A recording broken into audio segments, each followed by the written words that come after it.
gusto kitang tanungin, what are your thoughts about pinagtagpo pero hindi tinadhana? Kasi ako, I'm a believer of, bakit pa tayo pagtatagpuin kung hindi rin naman tayo tinadhana? Bakit pa tayo mag-e-effort sa isang tao kung in the first place, hindi naman siya para sa atin? Hindi naman lahat ng mga kagustuhan natin ay makakatuluyan natin. I believe that God has given us the ability to choose who to be with at a certain time. Pwedeng na-meet mo siya for a certain purpose, to teach you, to train you, to make you realize things, to help you in your growth. There are people that will come into your life that will walk with you for a certain season.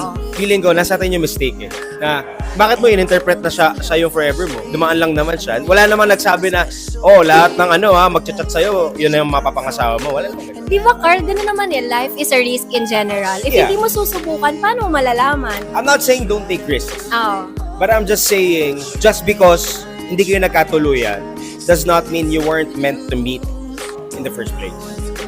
Gets ba? So just because hindi kayo magiging mag-asawa, doesn't mean